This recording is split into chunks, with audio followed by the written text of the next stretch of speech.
I did something unusual today, which is I took my shower before meditating so that I could wash my hair, and I realized that I, as I was in the shower, I thought how refreshing the shower is, and I started to get images of the benefits of the loop of awareness, especially, and I wanted to, so I got all excited about it. So I want to share that with you today. And so, because I thought of different images for the benefits of the loop of awareness. One is imagine it as a shower of attention and a shower of regard that just washes over you and touches any place in you that's just needing a little bit of extra. So just imagine that for a moment, that one of the things that happens for me, I don't know if it does for you, but when I'm in the shower, that flow is a place where I get a lot of creative ideas. Also when I'm brushing my teeth, and I think it has to do with the vibration and the movement of actually of refreshment. And since we are mostly water, having a shower, that refreshment is something that we can also get by shifting our attention. So just try that on for a moment. And because for some people, shower really works. The other thing I was thinking of, it also had to do with water, is that attention is like windshield wipers. So we're always getting debris on our perception and, little bits of something. And it almost always comes like when I'm driving, the blook comes right in the middle of my eyes. So I have to look through it, see where I'm going. So imagine that, that shifting your attention just very easily cleans off the windows of perception. So you can try that on for a moment. And so the different kinds of debris, so maybe stuff that's coming, like we've had all of these storms here in California, which has come with lots of wind and debris, but it could just be the daily accumulation of dust, the stuff that's blowing around. And so do a check right now for kind of how much debris you've accumulated. And so you can get a sense of how practicing loop of awareness makes a shift in that for you. So the big thing I was also thinking about is that the shifting of our awareness is one of the best ways to create safety. Because if I have my attention in, like, let yourself hunker inside, like it's not safe. I got to be very vigilant about what's going on out there, but it's not safe. So I've got to kind of get in here and then notice what that does to your ability to actually notice where you are and what's going on. I hold my breath too, and I find it, I kind of freeze in toward my middle, and I can feel a lot of tension. Everything kind of comes up, and my eyes get all squinty. So that's what it is for me. Now, there's another way that people try to create safety, which is being all out there. So let yourself kind of get all out there. You're like, what's coming and who's coming? And when I do that, I get speeded up. I get a lot of tension around my eyes, and I get forward and I get speedy. So when I'm in here, I get more heavy and thick. But out here, I get more. But when I'm all out here, that's the place where I can trip, where I cannot notice that something is coming. So neither of those positions actually create safety, and they come from a fear response. And so just this simple shifting of your attention, for me, is the best way, one, to create safety, because I'm locating myself. I'm actually locating myself in the whole what's going on 360 around me. So for shifting your attention, we've used lots of different images and lots of different ways of looking at that. And I was thinking that today we might just play with a boomerang. So a love boomerang, and that you toss the boomerang out and then it comes back to you.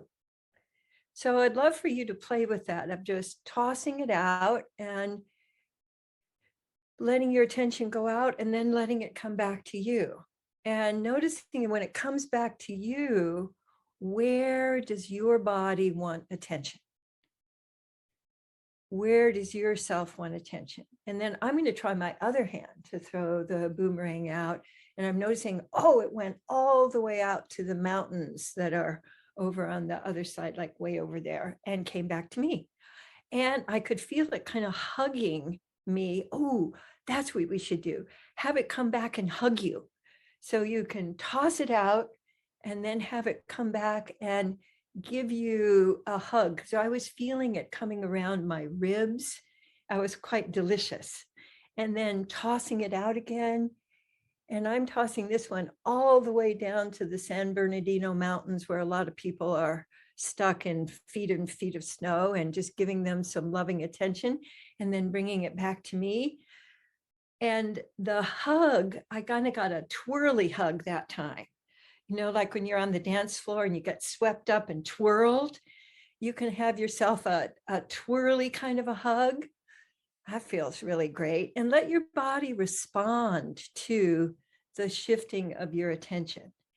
And let yourself play with some different ways of letting the boomerang go out. Oh, and you might also shape the boomerang. I'm going to have sort of a fluffy, more like a teddy bear kind of boomerang, so that when it comes back to me, I get a nice smushy hug rather than a bam. Because a lot of attention that we've gotten in our lives has been like, you pay attention, you know, which means I'm in trouble.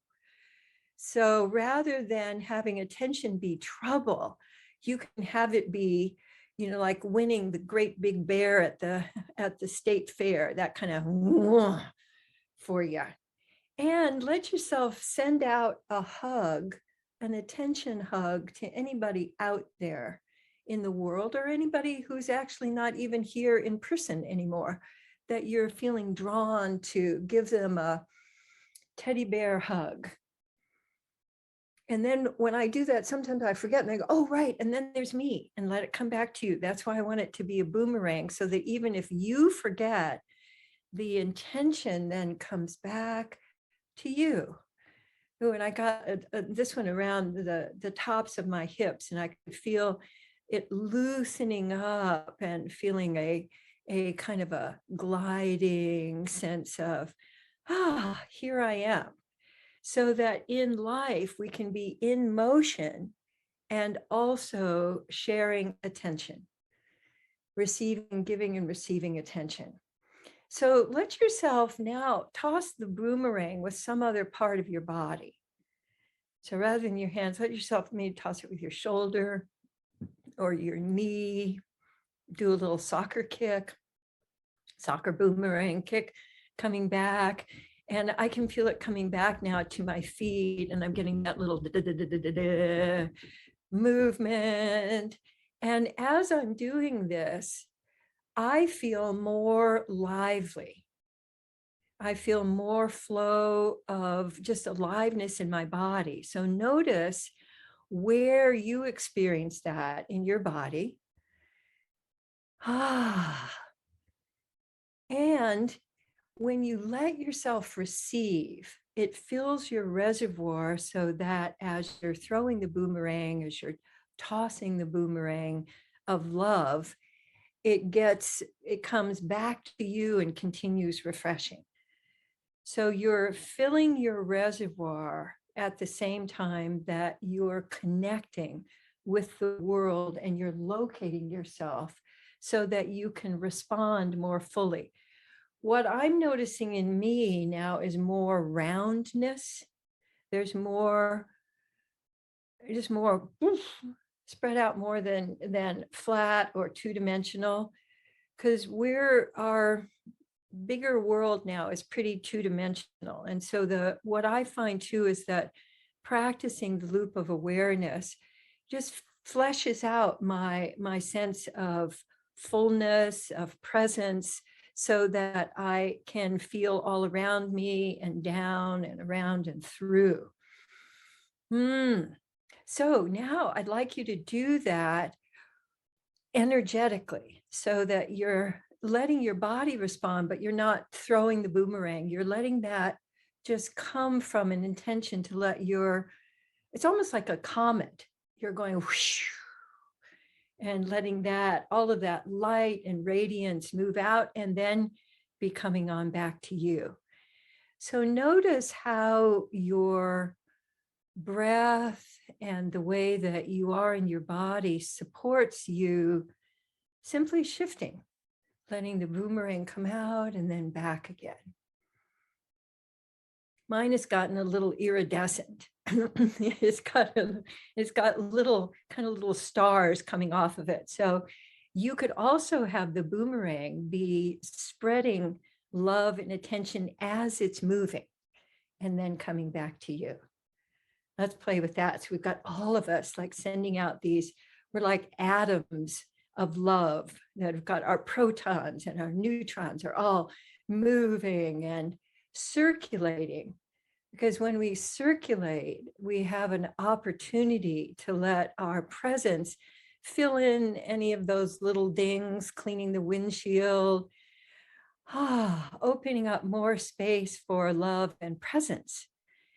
And then take a moment and notice yourself, just do a little body scan and notice if you've opened up more aliveness for you, just in our time together so far. I feel also an opening and rising in my high chest. There's been so much for me, an experience of being aware of loss, of all of the things that are dying away. And I realized that I'd gotten a heavy, sort of sadness, grief in my chest. And just as we've been shifting our time, I can feel more space in there, more breath. So notice if you've opened up any space in you, just with this practice. And then I want to read you this lovely quote that I was finding. I collect quotes on attention so that I can share them with you, and also so we can keep opening up our appreciation of the power of our attention. It's something that each of us have that we can use by choice, that is so valuable to increase our sense of presence and being able to connect and collaborate with others.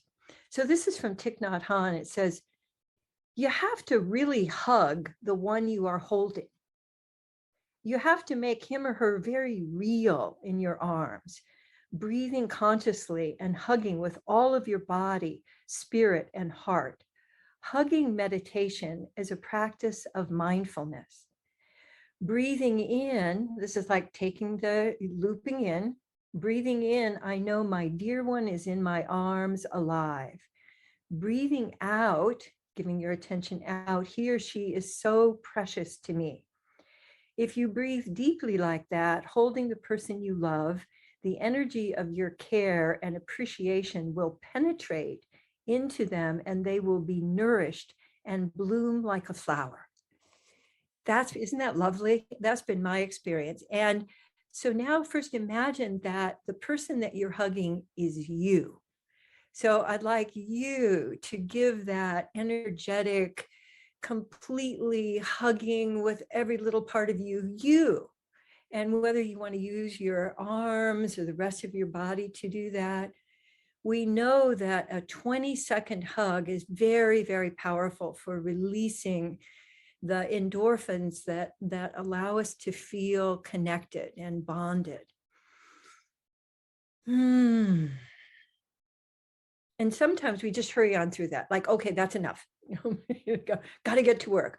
But an actual really, really hugging gives you the fuel then for not only accomplishing in the world, but accomplishing in a way that doesn't deplete you. So hugs for you, hugs for other people. If you have the pleasure of being able to do that in person, the 20-second hug, make sure you include you. in that. So loving the person, loving you, that's the basic practice that we're up to. Ah, I love that. Oh, great. 9:15. Love it. Bam. All right. So I'd like to share with you the Presence Connect play that's coming up. I love this. So presence says wonder ... So one thing that you can add to your loop of awareness that makes a really powerful difference is the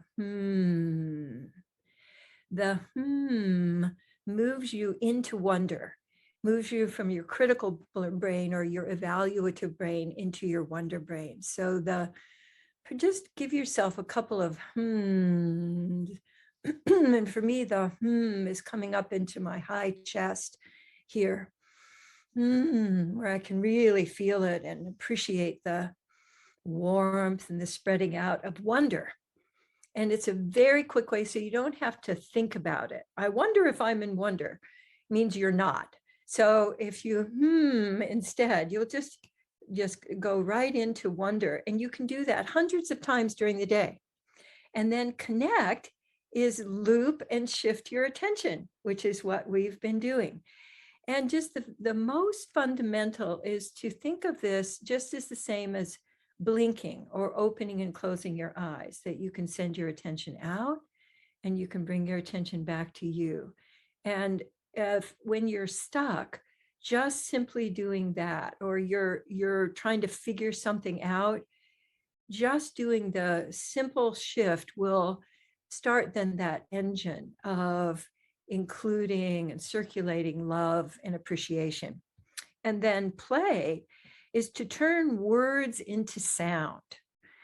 And this is especially effective for relationships. So if you're in any kind of in relationships, what we generally do is go for the trigger words that we know they're going to get the other person. And we may not even be doing that consciously, but doing it unconsciously, you got that gets them.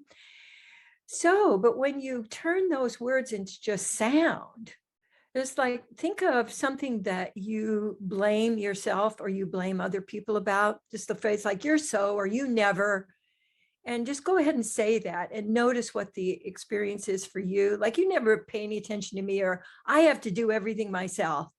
Just notice how that is. And then drop the words out and make sounds instead. So use that same sentence, but just make sounds like, and it just doesn't have the same charge, and it can turn those trigger words into play. So this is one of my favorite things to tell people when they're in that impasse, you're in that thing that you've done 2,700 times. When you drop the words out, you get the opportunity then to connect and to play in a new way. So, and also please use the Presence Connect Play app to support your expansion, of love and appreciation. And speaking of appreciation, thank you so much for being here today and showing up. And you're welcome to stay and continue sharing love and attention with each other. And I look forward to seeing you next time. Bye now. Bye-bye. Thank you, Katie. Thank you, everyone.